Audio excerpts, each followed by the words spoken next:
বাংলাদেশের সাবেক প্রধানমন্ত্রী শেখ হাসিনাকে ফেরত চেয়ে ঢাকা থেকে যে চিঠি গেছে সে ব্যাপারে ভেবে দেখা হচ্ছে বলে জানিয়েছে ভারতের পররাষ্ট্র মন্ত্রণালয়ের মুখপাত্র রণধীর জয়সওয়াল এক সংবাদ ব্রিফিংয়ে এ তথ্য জানিয়েছেন। খবর রয়টার্সের।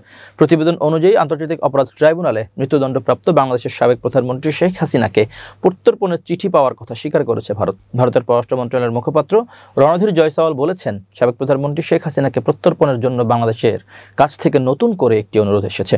আন্তর্জাতিক অপরাধ ট্রাইব্যুনাল তাকে মৃত্যুদণ্ড দেওয়ার পর এই অনুরোধ পাঠানো হয়েছে। শেখ হাসিনা 2024 সালের আগস্ট থেকে ভারতে অবস্থান করছেন।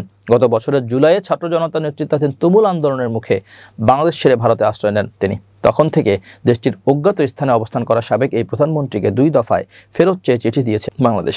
তবে এবারই প্রথমবারের মতো আনুষ্ঠানিকভাবে চিঠি পাওয়ার তথ্য স্বীকার করেছে দিল্লি। ব্রিফিংয়ে রণধীর জয়সওয়াল বলেছেন, হ্যাঁ, আমরা একটি অনুরোধ পেয়েছি। এই অনুরোধটি চলমান বিচারিক ও অভ্যন্তরীণ আইনি প্রক্রিয়ার অংশ হিসেবে পর্যালোচনা করা হচ্ছে।